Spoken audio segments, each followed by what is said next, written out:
itu dari Tuhan dan sebagainya. Saya pun lagi belajar sama seperti saudara semua sedang belajar gitu ya. Tapi dari 5 tahun yang lalu saya catat memang ketika saya buka buku pewahyuan, buku rema-rema pribadi lah ya.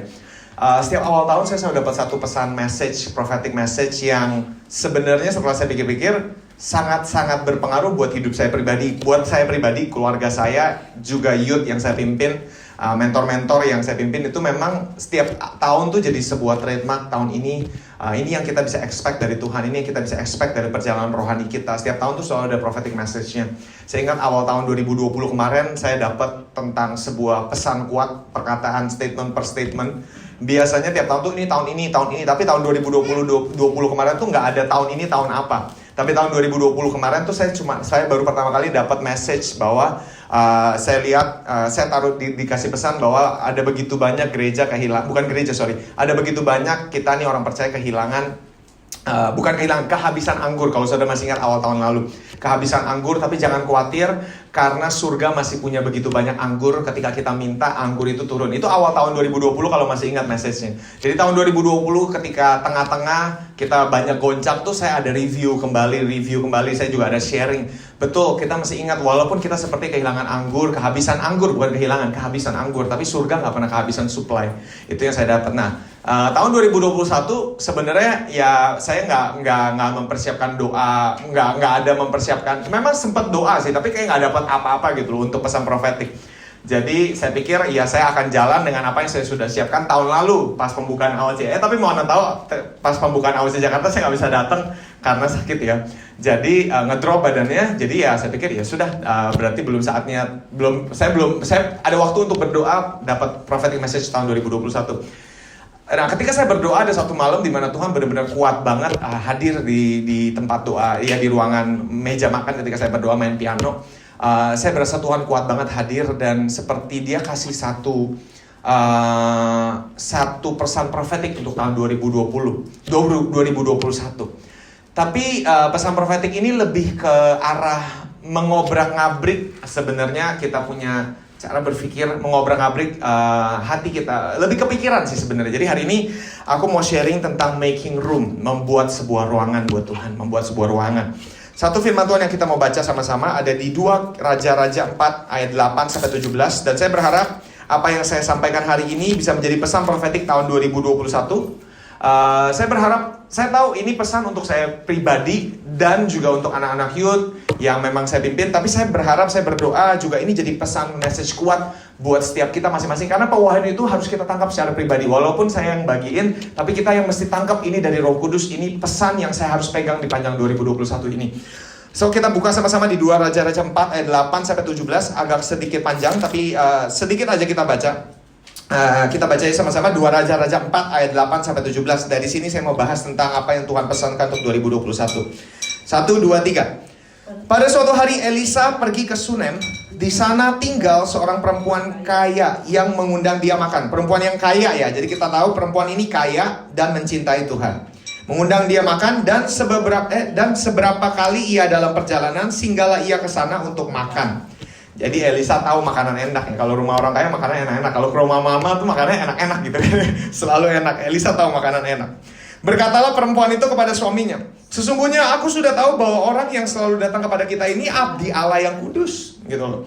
Baiklah kita membuat sebuah kamar atas yang kecil yang berdinding batu, dan baiklah kita menaruh di sana baginya sebuah tempat tidur, sebuah meja, sebuah kursi, dan sebuah kandil. Maka apabila ia datang kepada kita, ia boleh masuk ke sana. Sebentar sampai di sini. Saudara masih ngerti konteksnya dalam perjanjian lama? Kalau saudara belajar culture orang Israel di perjanjian lama, maka kita tahu zaman dulu nggak kayak zaman perjanjian lama, nggak kayak kita di perjanjian baru sekarang. Kita di perjanjian baru sekarang, kita semua bisa datang punya akses kepada ruang maha kudus tanpa pretelan-pretelan. Dalam arti kita semua ini bisa menghadap Tuhan, bisa berbicara dengan Tuhan, bisa mendengar suara Tuhan setiap kita pribadi lepas pribadi. Tapi di zaman dulu, nggak ada satu rakyat pun, satu manusia pun bisa berhubungan dengan Tuhan tanpa melalui perantara. Karena itu dulu Tuhan selalu bicara melalui abdi Allah, nabi Allah, imam. Pokoknya Tuhan selalu pakai orang-orang yang dipenuhi Roh Kudus secara khusus untuk menangkap isi hati Tuhan dan memberitakannya kepada mereka yang gak bisa dengar suara Tuhan. Kenapa? Karena di perjanjian lama segala sesuatu masih sulit, untuk berhubungan dengan Tuhan masih sangat sulit gitu ya.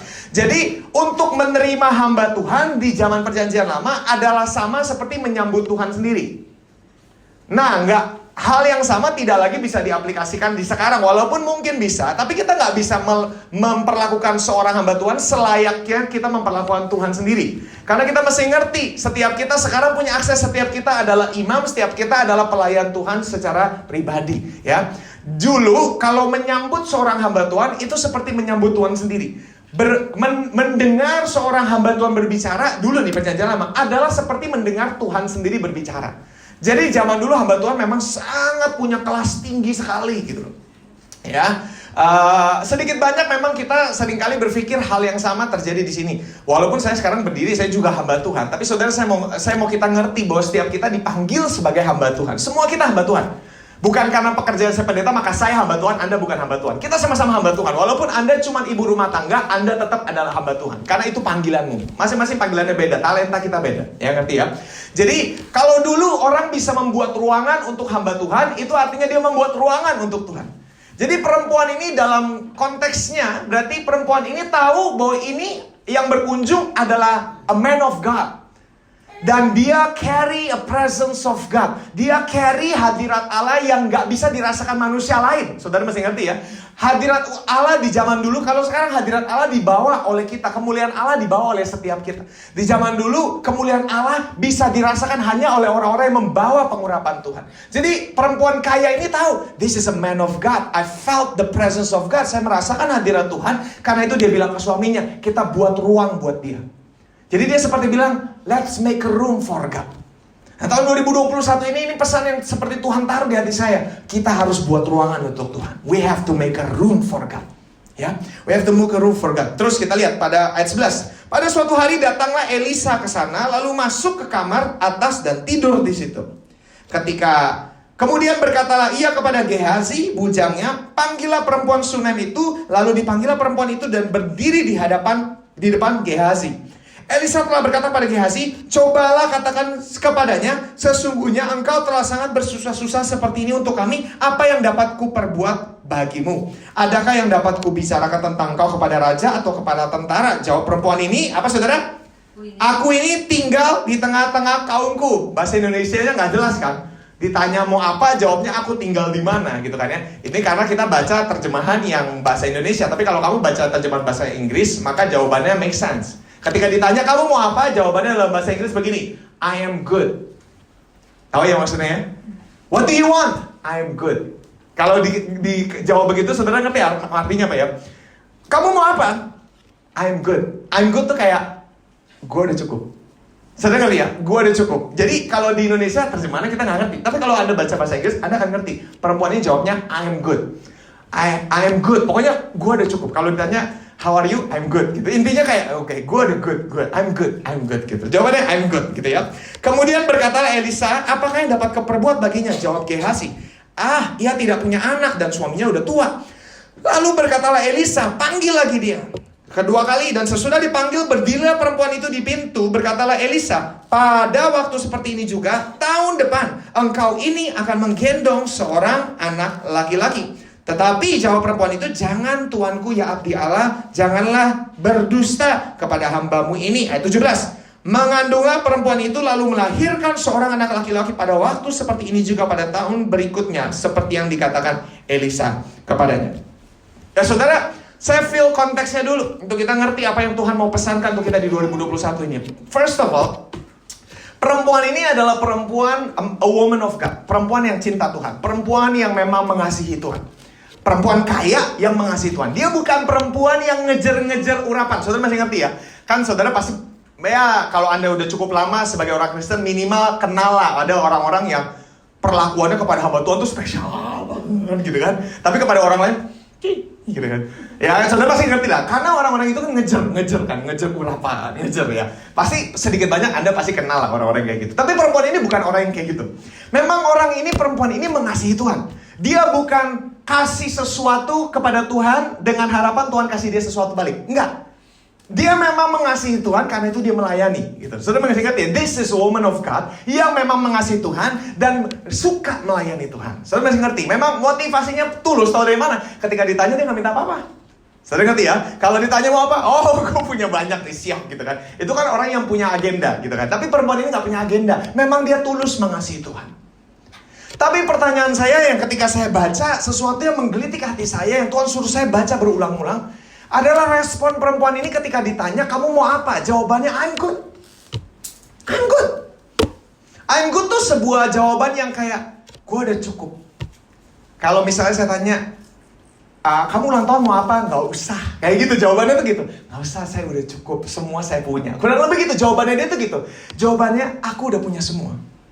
Ya mending kalau bener-bener dia udah punya semua, dia gak mau apa-apa. Tapi perempuan ini sebenarnya mau sesuatu, tapi dia gak berani ngomong. Makanya ketika Elisa jawab, lu mau apa? I'm good. Sampai Elisa bilang, coba Gehazi pelayannya Elisa kan. Gehazi coba, lu cari tahu apa yang dia mau. Gehazi bilang, oh dia punya suami udah tua tapi gak punya anak. Itu yang dia mau. Jadi berikutnya dia panggil kedua kali, dia gak usah bertele-tele, langsung dikasih tahu apa yang Tuhan mau buat dalam hidup mereka. Lu akan punya anak tahun depan pada musim ini juga. Gitu kan. Ketika dia dikasih, itu seperti sebuah janji, itu seperti sebuah rema buat perempuan itu. Dan seperti buat saya perempuan itu, saya imajinasikan, perempuan ini menangis ketika mendengar bahwa tiba-tiba dapat pesan, next year, tahun depan, kamu akan punya anak laki-laki. Pada musim ini juga, pada waktu ini, di musim berikutnya. Perempuan ini menangis, kenapa? Karena dia baru menyadari hari itu mengenal sisi Tuhan yang ternyata mengenal dia dan mengetahui apa yang menjadi kerinduan hatinya bertahun-tahun. Karena perempuan ini memiliki kerinduan yang mungkin sudah tidak lagi dinaikkan dalam doanya, mungkin sudah tidak lagi dibawa dalam syafaatnya, tapi ada kerinduan yang terpendam di hati perempuan ini, yaitu punya anak. Tahu dari mana kalau itu adalah kerinduan perempuan ini? Respon perempuan ini menunjukkan bahwa itu kerinduan hati dia yang terkecil. Karena ketika dikasih tahu kamu akan punya anak, dia nggak, oh iya makasih. Dia nggak gitu. Dia langsung, jangan berdusta. Dan dia ngomong ini dengan penuh rasa hormat. Saudara masih ngerti, bukan disrespectful. Jangan bohong ya. Bukan gitu. Tapi dia ngomong itu dengan terharu. Kok Tuhan tahu apa yang saya mau? Dan dia datang, Tuhan jangan bohong. Bukan bohong tuh, dia gak ngomong secara disrespectfully ya. Tapi dengan penuh hormat dia bilang, gua takut kalau gak jadi gimana? Kalau tahun depan gua percaya, PHP gimana? Saudara pernah PHP? Di PHP-in pernah kan? Rasanya kan gak enak. Ya, betul ya, di PHP-in. Rasanya mau dikasih harapan. Harapan itu sesuatu yang bisa buat kita semangat kan. Ketika saya lagi isolasi, tahu harapan bahwa minggu depan saya akan ketemu Judah lagi. Wah, itu memberi saya pengharapan untuk terus menjalankan isolasi ini, gitu kan. Pengharapan tuh drives people, gitu kan. Tapi pertanyaan saya, gimana kalau kita udah berharap tiba-tiba gak jadi? Kan itu sesuatu yang sakit. Nah, perempuan ini begitu takut pengharapannya akan dikecewakan lagi. Kenapa dia bisa takut begini? Jangan-jangan saya percaya ini perempuan sudah berdoa akan hal ini bertahun-tahun sampai dia tua. Betul gak, saudara? Nah, saudara, kalau kita lihat, bukankah ini sedikit banyak ada sesuatu yang pernah bisa kita relate kan dalam hidup kita. Something yang kita rindukan, sesuatu yang kita sudah dambakan, sesuatu yang kita sudah doakan. Tapi kita takut untuk berdoa lagi akan hal ini. Nah, ini yang terjadi, saudara. Jadi ini konteksnya yang saya kasih. Nah, yang saya suka adalah pesan ini. Pada waktu ini, ayat 16, pada waktu seperti ini juga, tahun depan, bahasa Inggrisnya, pada waktu ini juga, persis musim depan, kamu akan alami terobosanmu. Saya percaya ini 2021 is a fresh season. 2020 itu seperti restart. Banyak hamba Tuhan kemarin tahun 2020 ngomong ini restart button, seperti restart button, restart gitu. Kalau memang ini restart, berarti tahun 2021 this is a fresh season. Dan sebenarnya Tuhan seperti sampaikan, di musim yang baru, pada waktu ini juga, You will receive your breakthrough. Kamu akan terima terobosan yang sudah kamu lama impikan, yang bahkan mungkin sudah dikubur. This is a season, gali ulang itu, bawa kembali di hadapan Tuhan. Karena pada waktu ini juga, di musim ini, musim yang baru ini, kita akan mulai terima. Itu yang saya tangkap, saudara. Saudara, berapa banyak di sini suka makan di restoran? Enggak. Suka ya? Ya, saya ingat papa kalau makan di restoran, terutama restoran Cina. Karena papa itu paling enak tuh, saya yakin pasti mama juga setuju. Makan di restoran paling enak tuh sama papa. Terutama kalau restoran Cina ya. Restoran Chinese, angke lah, restoran yang ada tim. Oh, pokoknya kalau udah restoran kayak Maystar ya. Apa tuh? Ya, semenjak papa kita udah gak ada yang Maystar lagi. Yang papa suka paling Maystar. Kenapa paling enak ajak papa? Karena dia tahu mau pesan apa. Ini kita udah tinggal terima enak. Paling nambah-nambah dikit. Dia udah tahu ini. Dia tahu makanan yang enak. Apalagi kalau ngajak hamba Tuhan makan, kalau dijamu sama papa, oh pesan ini gitu kan. Karena dia tahu makan. Dan setuju gak sih saudara? Paling enak makan sama orang yang tahu pesan. Pesan ini. Paling gak enak makan sama orang yang gak tahu pesan. Begitu makanan, ini makanan apa? Udah tahu gue gak suka ikan, dikasihnya ikan gitu kan. Jadi paling enak tuh tahu sama orang yang makan, tahu pesan makanan gitu. Saudara, kalau buat saya paling enak memang makan sama orang yang tahu pesan makanan. Dan paling gak enak itu makan sama orang yang gak ada nafsu makan. Ketika ditanya mau makan apa? Terserah. Apa aja. Karena saya juga bingung, kalau apa aja apa ya? Gue juga bingung mau makan apa. Setuju gak saudara kalau ngajak orang makan jawabannya terserah tuh bingung, garuk-garuk kepala. Aduh bingung ya makan apa ya? Apalagi saudara, seandainya misalnya saudara saya ajak Rival makan berdua. Val, ini makanan mewah. Gua traktir lu boleh pesen apa aja yang lu mau. Gak usah deh, gue pesen air putih aja. Kesannya sih rendah hati ya saudara. Kesannya rendah hati. Tapi padahal sebenarnya Tuhan bilang, gue mau kasih lu banyak. So ini pesan yang seperti Tuhan taruh di hati saya. That there is more. Itu pesannya saudara, tahun 2021 ini. There is more, ada lebih banyak. Jangan cuma settle pada apa yang sekarang kita punya, sementara Tuhan sebenarnya udah persiapkan more than what you have right now. Saudara masih belajar percaya, masih berani percaya, kalau saya boleh bilang, bukan belajar, berani. Udah cukup belajar. Sekarang waktunya berani. Berani percaya bahwa keluargamu gak cuma sampai di sini aja. Tuhan belum selesai kerja. There is more. Harus berani percaya bahwa perjalanan kekristenan kita, saudara, gak cuma sampai di sini. Jangan kita yang paling menghambat sebenarnya apa yang Tuhan mau kasih. Seperti tadi, gue mau kasih lu begitu banyak makanan, lu cuma minta air putih. Tapi sedihnya banyak dari kita sekarang di hadapan Tuhan yang kita memasuki babak akhir lah kalau saya bilang. The hour is late. Waktunya sudah menjelang gitu loh. Kita memasuki babak-babak akhir. Dan di babak-babak akhir Tuhan mau kasih begitu banyak. Stretch. Jangan ketika Tuhan tawarin kamu mau apa, air putih aja Tuhan makasih. Greget saudara. Karena saudara, there is more. There is so much more. Perjalanan kekristenanmu masih banyak yang Tuhan mau bukakan, saudara. Dari awal kamu ikut Tuhan, pewahyuan demi pewahyuan, kesaksian demi kesaksian. Oke, it's good, tapi itu masa lalu. Ada banyak hal yang Tuhan masih mau buat. Dan ini seperti pesan yang Tuhan goncangkan di hati saya. There is more. Untuk life generation, there is more. Untuk AOC masih banyak. Untuk kehidupan kita, keluarga kita, bisnis kita, usaha kita, pelayanan kita, masih banyak. There is more. There is more. Amin. Tapi kita harus make room. Katakan make room. Buat ruangan. Kalau nggak ada ruangan ekstra, nggak ada tempat yang bisa diisi lagi. Ada banyak yang Tuhan mau kasih. Tapi kita perlu belajar make space. Make space. There is more. Katakan sama-sama, there is more. There is more. Ya. Saya percaya sebagai kita orang Kristen, kita tuh dipanggil untuk berani percaya yang besar. Karena kita punya limitless God. Karena itu berhenti mengagung-agungkan pekerjaan iblis. Kita perlu belajar fokus pada kebesaran Tuhan, kehebatan Allah, kedahsyatan Allah. Dan sebenarnya ketika kita fokus pada Allah dan kepribadiannya, disitulah kita paling kuat. Ketika kita menyadari siapa Dia dan apa yang Dia bisa kerjakan dan hati Dia kita tangkap, saudara, kita itu kuat. Ketika fokus kita tepat. Tapi ketika kita fokusnya pada yang lain, saudara, kita nggak akan kuat.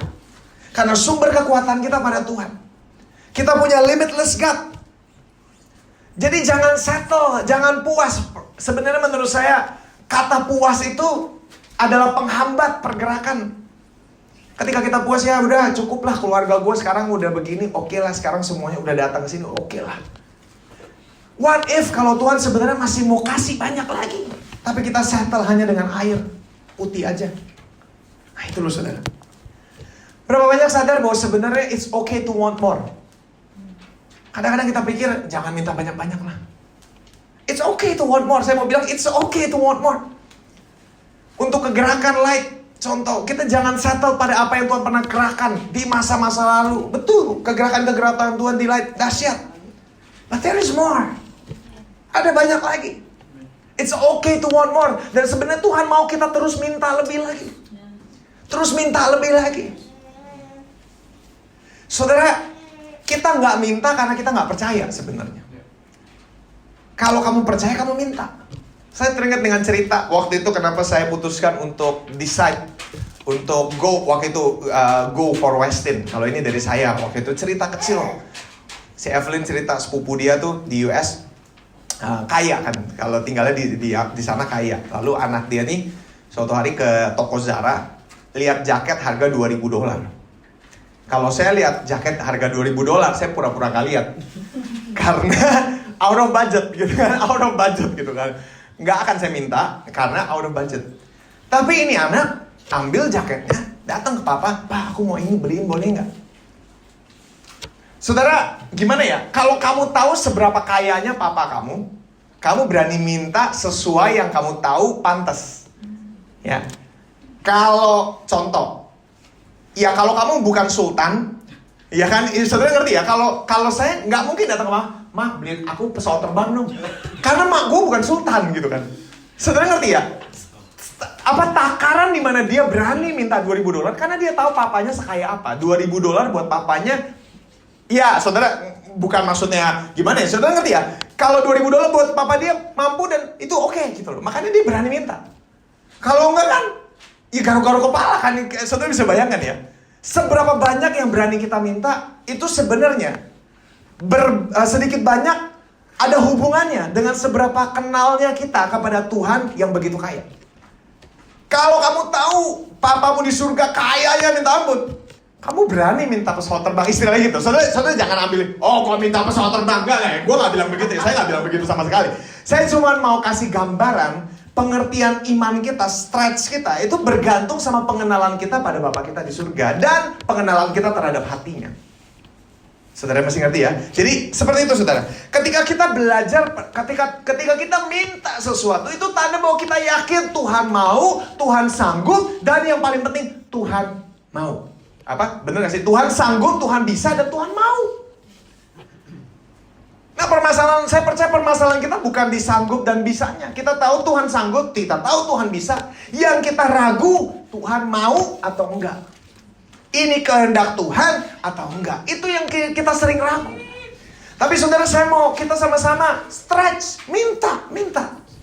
Belajar minta, Tuhan aku mau kenal Engkau lebih lagi. Dan seberapa banyak kita mengenal Tuhan akan menentukan seberapa banyak yang berani kita minta. It's okay to want more selama more-nya kita sesuai dengan kehendak Tuhan buat kita. Makanya dibilang, aku di dalam kamu, kamu di dalam aku, dan kamu minta apa saja, maka kamu akan terima. Kalau kita di dalam Tuhan, kita akan minta persis seperti apa yang hatinya ada buat kita. Kita gak akan minta yang ngaco-ngaco. Karena kita seberapa banyak more-nya kita ini, harus bergantung sama pengenalan kita akan hati dia yang ada di dalam kita. Itu penting. Karena menurut saya ketika perempuan ini saya lihat, di satu sisi saya melihat perempuan ini puas, sepertinya konten. Saya bisa puji perempuan ini punya contentment. Contentment tuh rasa puas, saudara tahu ya. Ketika ditanya, kamu mau apa? I am good. Saya suka. Contentment satu sisi memang saya suka. Saya tahu kita perlu rasa contentment, rasa puas, rasa kebahagiaan di hati karena merasa sudah cukup gitu loh. Saudara, saya percaya itu penting. Tapi saudara mesti bisa bedain karena ada garis tipis antara puas dengan percaya bahwa imanmu tidak lagi bisa memproduksi hal yang lebih banyak. Saudara ngerti nggak? Ada perbedaan tipis antara kita berkata, Tuhan aku puas, aku bahagia, aku bersyukur, dengan percaya tanpa sadar bahwa segini doang buat saya, jatah saya, panggilan saya, this is all. Ada perbedaan tipis antara kita berkata, Tuhan aku bersyukur, udah cukup dengan semua ini. Ada perbedaan tipis saudara. Bersyukur. Tapi ada satu lagi yang kalau kita nggak belajar minta Roh Kudus singkapkan, jangan-jangan bukannya puas dan pengucapan syukur yang kita minta, tapi jangan-jangan yang kita punya adalah iman yang mulai tumpul. Iman yang mulai tanpa sadar percaya bahwa seperti inilah keadaannya tercipta untuk memproses saya. Inilah kehendak Tuhan untuk saya ada. Saya ambil contoh begini. Printer, di rumah saya punya printer. Printer saya itu, printer istri saya sebenarnya, saya nggak punya printer. Printer istri saya itu agak bermasalah. Jadi kalau misalnya colok ke laptopnya istri saya, mau print apa-apa tuh, kalau misalnya error itu mesti nge-restart komputer, nge-restart printer. Kan harusnya nggak gitu ya saudara. Harusnya nggak gitu. Kalau error tinggal klik apa gitu. Harusnya ya, saya juga bukan orang IT. Tapi kan sewajarnya ketika printer dicolok ke komputer tuh bekerja senormalnya gitu kan ya. Tapi kalau untuk komputer istri saya mesti beberapa kali diulang, di reset baru bisa gitu loh. Nah, itu kan sebenarnya nggak normal, betul nggak saudara? Setuju ya, printer nggak normalnya bekerja seperti itu. Tapi karena itu printer sudah lama menemani beliau, jadi ya udahlah, nggak apa-apa lah. Paling cuma restart berapa kali bisa cetak, gitu kan. Nah, jadi akibatnya ya kita settle dengan apa yang nggak normal sebenarnya, tapi sudah kita anggap normal, sudah kita jadikan normal. Karena kita sudah bertahun-tahun ada dalam keadaan itu dan berkata, ya udah, gue belajar bersyukur, gue belajar ambil positifnya aja. Saudara ngerti? Ada perbedaan. Karena itu kita mesti lihat prototipe kehidupan Kristen yang normal seperti apa. Kehidupan Kristen yang tidak normal seperti apa. Ketika kita ngelihat dan menyadari, punya kesadaran terlebih dahulu yang paling penting di 2021 ini, kalau kita mau ngalamin ekspansi dari Tuhan, kita mesti terlebih dahulu menyadari di bagian mana yang saya mulai tumpul imannya. Di bagian mana di mana sebenarnya ini nggak normal. Keluarga seperti ini nggak normal. Kehidupan seperti ini nggak normal. Kebiasaan seperti ini nggak normal. Tapi karena sudah bertahun-tahun dalam kondisi seperti ini, saya mulai terbiasa menjadikan itu normal. Sama seperti mata ikan yang saya sering cerita. Dulu masa-masa single, saya punya mata ikan nggak pernah saya obatin. Udahlah, udah sakit-sakit dikit lah di kaki saya gitu kan. Normal-normal aja lah. Sekarang ketika punya istri, nggak bisa, benerin, pakai ini, sembuh sendiri pelan-pelan. Sekarang udah jauh lebih, udah hampir nggak ada mata ikan. Karena buat saya, ya hidup dengan mata ikan oke lah, masih bisa toleransi, bukan kayak kanker gitu kan. Kalau kanker kan sakit, oke obatin gitu. Kalau mata ikan ya sepele buat saya gitu. Tapi ketika saya ketemu istri saya, enggak, itu nggak normal, benerin gitu, benerin. Beliin obat Cina lah, apa sih namanya, koyo Cina lah segala macam, dibenerin gitu. Bisa nggak dibenerin? Bisa. Nah ini saudara yang saya sebenarnya seperti Tuhan taruh di hati saya. Jangan settle pada apa yang sebenarnya nggak normal. Ya saudara. Tapi saudara, saya berharap pesan saya ini bukan jadi pesan untuk menyerang orang lain. Karena kamu tidak dipanggil untuk menilai kebobrokan seseorang. Pesan ini untuk kita pribadi masing-masing, lepas pribadi. Saya suka quotes dari John Maxwell. Kemarin saya sedang baca leadership bukunya dia. Dia tulis, sebagai pemimpin kita mesti ngerti, jangan melihat manusia sebagai manusia yang rusak.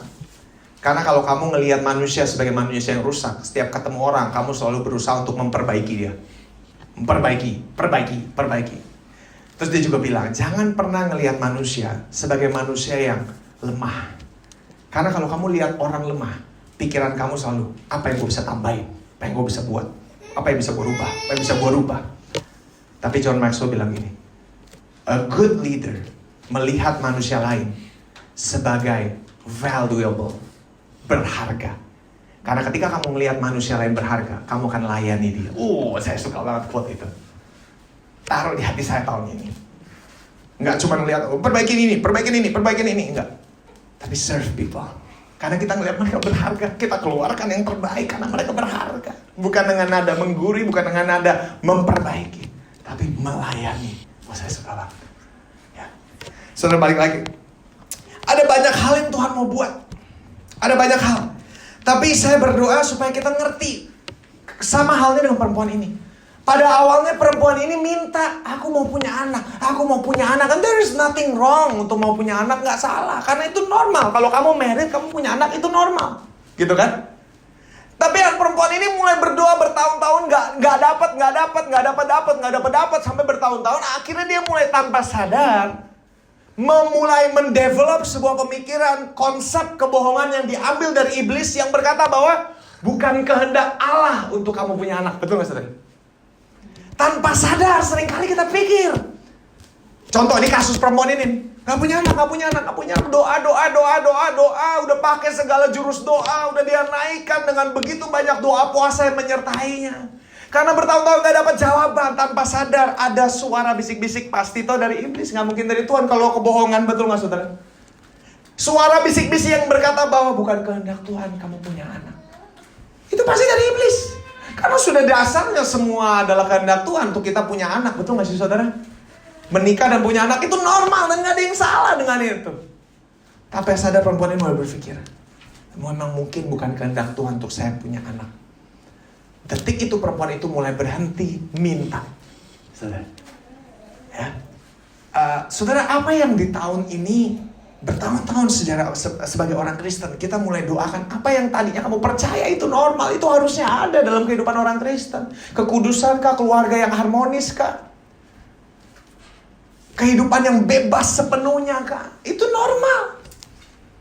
Tapi ketika kita mulai berdoa dan melihat gak ada perubahan, tanpa sadar kita mulai percaya kebohongan, dan itu lebih bahaya saudara.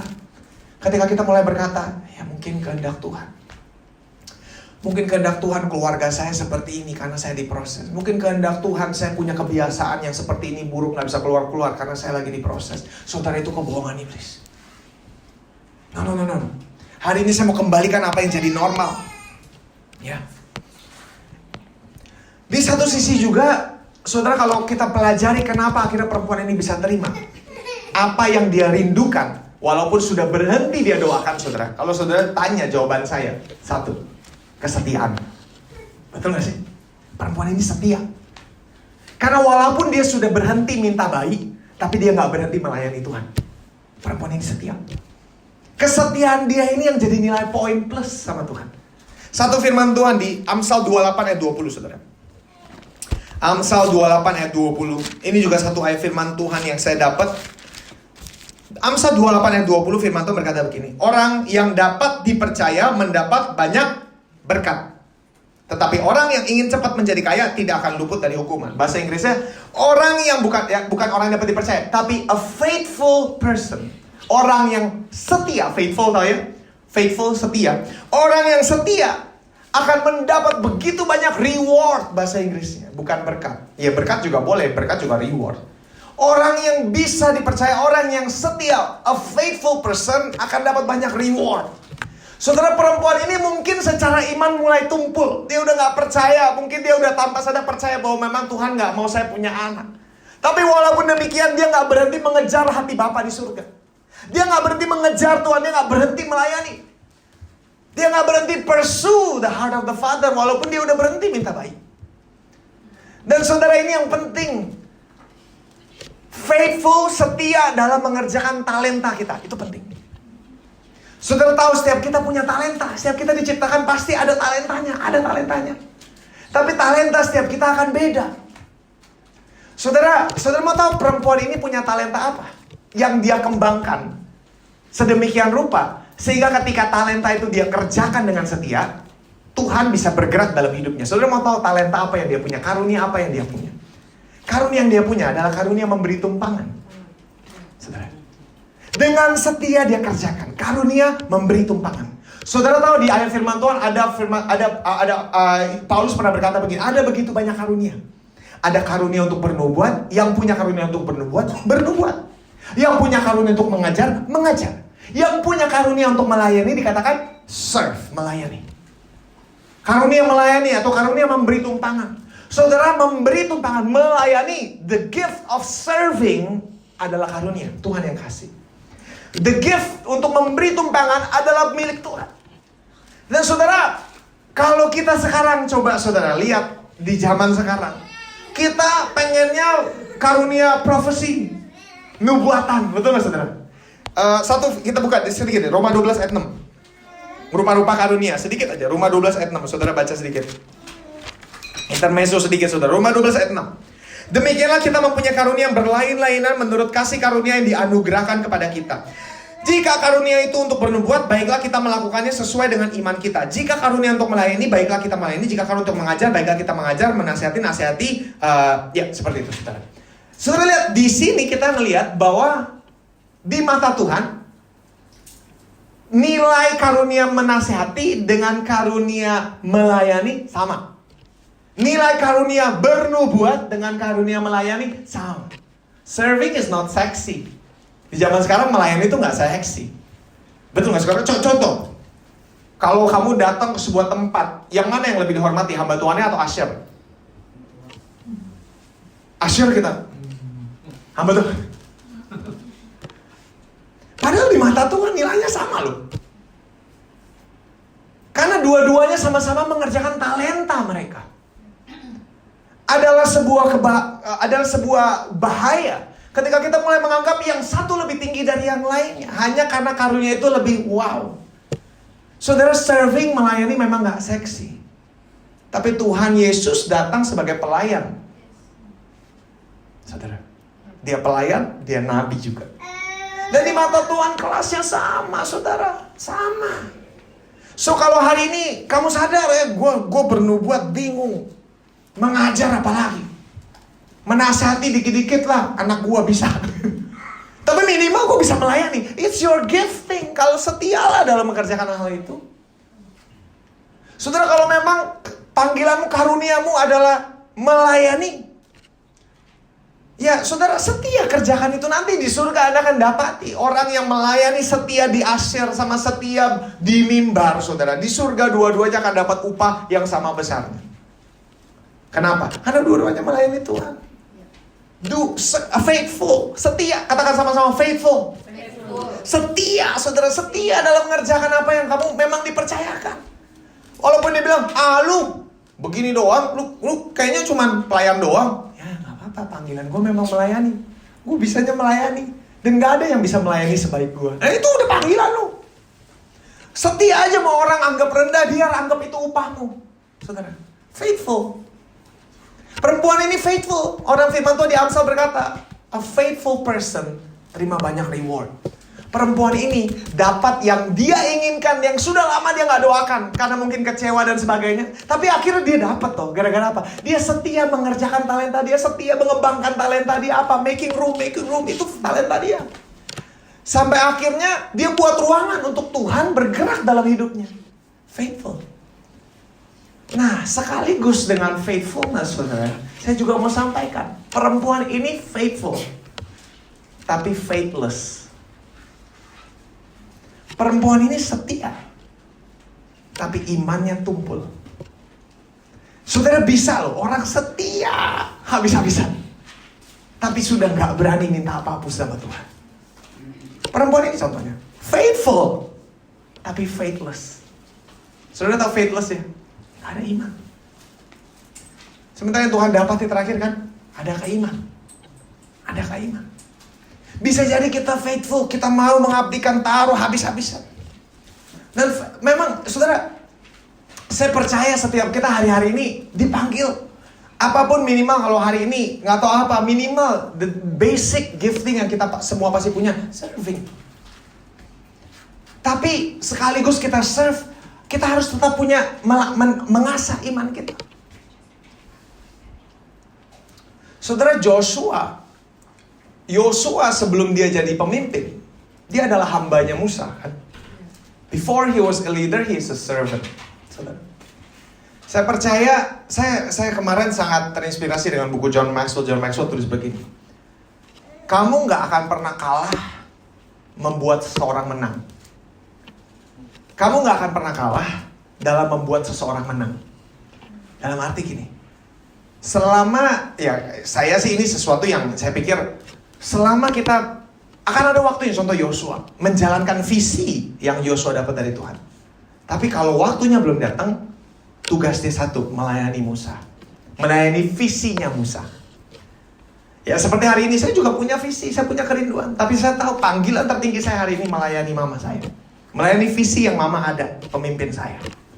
This is my calling, ini tugas saya hari ini. Saudara. Until one day memang Tuhan lihat, okay, it's time for Joshua to lead. Tapi semuanya ada bagiannya, saudara. Tapi dari semua itu, saudara, satu hal yang saya mau ingatkan. Jangan sampai kita didapati tetap setia, tapi nggak punya iman. Seperti perempuan ini. Tetap setia, tapi kehilangan imannya dalam perjalanannya. Makanya ketika ditanya apa yang dia mau, dia nggak berani nanya. Dia nggak berani nanya. Kenapa? Karena tanpa sadar dia mulai percaya dan yakin bahwa memang kehendak Tuhan saya seperti ini. Nah saudara, hari ini saya berdoa di tahun ini, di awal tahun ini, bongkar semuanya kebohongan iblis yang tanpa sadar kita mulai percaya. Karena itu mulai coba Anda spy. Lihat kehidupan keluarga orang Kristen normal seperti apa. Kehidupan anak muda yang dipenuhi roh Allah seperti apa. Kehidupan seseorang yang hidupnya berjalan dengan Tuhan itu kayak apa. Dari situ kita bisa lihat, bandingin. Bukan maksudnya memperbandingkan, saudara. Tapi ngelihat, apakah normal yang saya hidupi sekarang? Kalau nggak normal, then it's time for you to ask and believe more. Kenapa? Because there is more. Tahun ini saya percaya this is a year, there is more.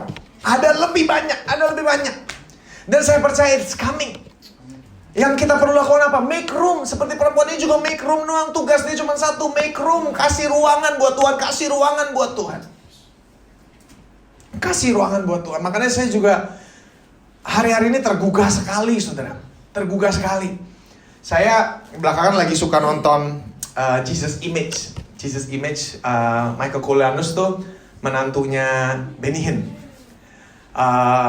Beliau sekarang udah mulai melanjutkan jubah dari Benny Hinn ya. Itu luar biasa, saudara. Saya lihat kalau mereka ibadah, saudara, bisa 3 jam. Dan dia kemarin awal tahun, kalau saudara tahu, dia bikin worship night dengan Upper Room battle sama Jesus Image. Itu gua nonton kemarin, dia bikin collab. Dia profesi tentang 3 kegerakan besar yang menjadi satu. Memang di Amerika tuh lagi ada 3 kegerakan yang benar-benar swap Amerika banget. Battle, Jesus Image, sama satu lagi Upper Room.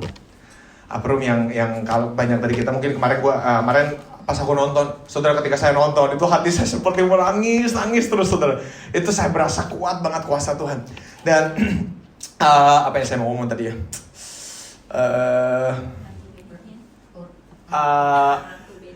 Iya, dia ngapain ya? Sorry. Oh, oke. Ya, saya ngeliat dia buat sampai 3 ibadah dia kalau sama Benny Hinn, saudara, di gerejanya Benny Hinn, Jesus Image. Gerejanya namanya Jesus Image.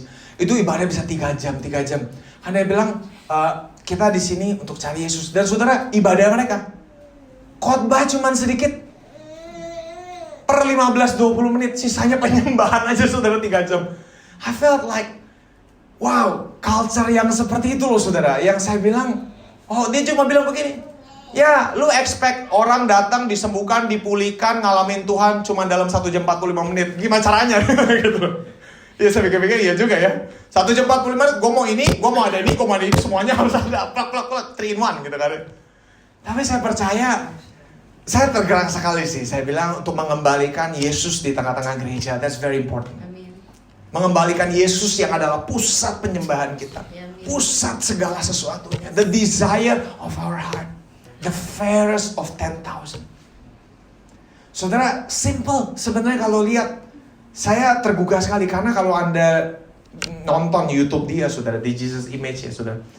Setiap minggu khotbahnya cuma 1. Lahir baru.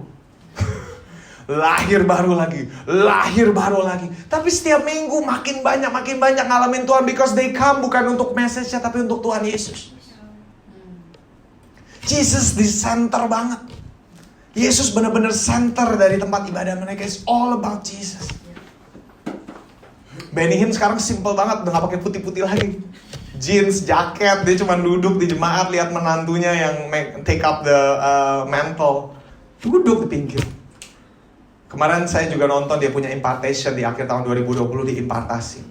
I believe memang itu orang a man of God banget ya, nonton aja tuh gitu. Tapi one thing yang saya berasa kuat, this is the year kita harus belajar make room. Kasih ruangan buat Tuhan dalam hidup kita, terutama dalam jam-jam doa kita. Jujur hari-hari ini sejak saya juga kemarin ngomong sama istri saya, sejak masa-masa saya ada waktu 14 hari, itu seperti hati saya tuh kebakar kembali untuk Tuhan. Jam doa saya jadi jauh lebih panjang dari sebelum saya sakit, saudara. Jujur sampai hari ini malam-malam saya masih ada waktu mondar-mandir di luar doa, saudara. Kayak ada sesuatu yang mengobarkan hati saya. Bukan, it's not about anything. Bukan doa minta kegerakan. Gue cuma pengen spend time to say, Jesus, I love you. Karena memang dia kan semuanya, pusat semuanya, is everything.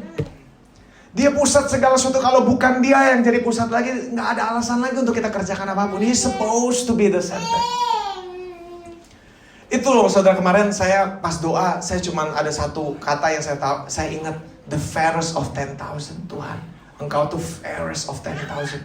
Lebih indah dari miliaran orang. The fairest of 10,000 tuh lebih indah dari 10,000. Memang betul saudara, dari Allah yang indah. Dan saya percaya tahun ini saudara, make space. Kalau saudara tanya sama saya, upper room. Kalau kita bicara soal upper room, sedikit lagi saudara, saya tutup di sini. Apa sih yang upper room? Apa yang spesial dari upper room? Kalau kita lihat, dia buat rumah, dia buat ruangan buat Tuhan di lantai atas. Ruang lantai atas. Saudara familiar gak? Apa ruang lantai atas? Di mana lagi pernah disebut ruang lantai atas? Kisah Para Rasul. Saudara mau tahu, ini ruang lantai atas pertama yang dibuat di Perjanjian Lama. Prototipe dari apa yang terjadi di ruang lantai atas Kisah Para Rasul. Dan Tuhan bergerak selalu kuat di ruang lantai atas. Kalau saudara tanya sama saya dalam hidup kita nih, dalam kehidupan kita, di mana ruang lantai atas kita? Nih, this is the upper room. Yang kita perlu make space tuh di sini. Pemikiran kita, sebuah pemikiran yang berkata kayak gue udah tahu, gue udah cukup panjang, gue udah pengalaman, gue udah tahu semuanya. Ini yang perlu kita bongkar. Kenapa nggak datang Tuhan? Gue nggak tahu apa-apa. Like a child. Tuhan tuh mau kita selalu seperti anak-anak, tapi dalamnya dewasa. Tapi saya selalu kayak anak-anak, saudara, itu. A childlike posture. Ini yang Tuhan mau bongkar. Pemikiran kita yang berkata bahwa gue udah cukup ngalamin semua, gue udah pernah ngalamin semua. Itu bongkar lagi, karena masih banyak. Masih banyak, walaupun kita sudah tua. Misalnya, sekalipun saya ingatkan lagi Smith Wigglesworth. Umur 75 ya? 75 atau 80 saya lupa. Baru mulai perjalanan yang baru dengan Tuhan. So it's never too late. Selama kita mulai make space buat Tuhan. Jadi saya dorong saudara, di tahun 2021 ini, terutama paling penting, make space buat Tuhan dalam hidup kita, doa kita. Ketika kita make space buat Tuhan, there is more. Itu saudara kuat sekali, there is more. Tahun 2021 ini, apapun yang kamu akan alami dalam tahun ini, ingat there is more. There is more, ada lebih lagi. This is not, nggak seharusnya kayak gini loh. Istilahnya gitu. Apapun itu, saudara tanya sama Roh Kudus. Ambil waktu pulang dari sini doa, atau nggak besok pagi ketika Anda lagi berdoa, tanya sama Tuhan. Apa yang bisa di-stretch lagi? Ingat saudara, it's not about doing. Kingdom of God is not about doing. Bukan, gue bisa lakukan apa lebih lagi. Gue bisa lakukan apa lagi. No. It's about being, saudara. Makanya be attitudes kan. Ucapan bahagia, bukan do attitudes. Ya. Saudara, it's not about doing. About believing sebenarnya. Belajar percaya, belajar stretch. Saudara, ambil waktu, space, minta Tuhan bicara sama kita. Belajar untuk tangkap apa yang Tuhan mau kasih. Belajar untuk percaya bahwa masih ada yang Tuhan mau kasih dalam hidup kita. There is more. Amin, saudara. Mari kita berdoa.